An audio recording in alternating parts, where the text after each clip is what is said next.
Welcome to Red Healer Creations. Get ready to behold a Spectator. If you have played Baldur's Gate 3, Dungeons & Dragons, or other RPGs, you may have run into one of these irate monstrosities. This aberration is a levitating eyeball with 4 ice-stalked tentacles that cast Medusa-like petrification rays and have a mouthful of shanks to boot. And today, we're going to make one. We started with the eyes, the focal point.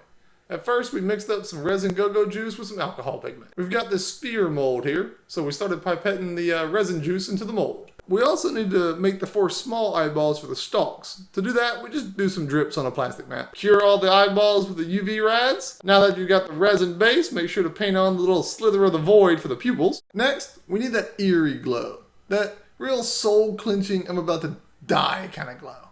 So, we had this old decoration with a little battery-powered light.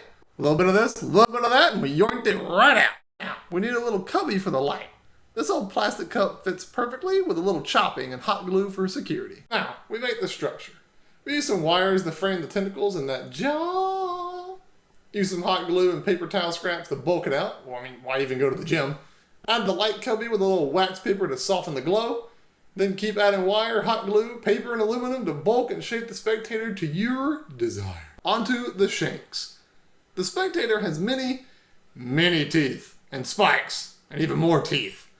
So we take some oven-baked clay and roll and pinch. Roll and pinch. Do this a couple thousand more times. Then when you're finally done rolling and pinching, throw it in to bake, wait for the ding, then pull out your toasty, freshly cooked teeth. Now, take some air-dry clay and lay it onto the Spectator in strips. Mush it, squish it, blend it, bump it, to your satisfaction. Remember those thousands of crispy teeth that nearly drove you to madness? Well, buckle up because they're back. Pretend you're a dentist and start implanting those teeth in your Spectator patient.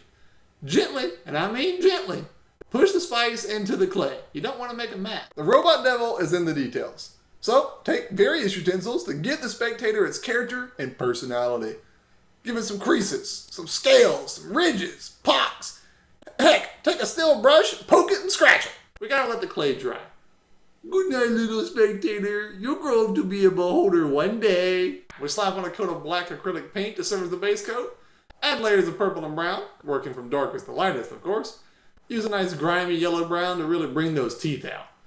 Next, dry brush on some white to make it all pop. Then, seal her up with a nice coat of Mod Podge.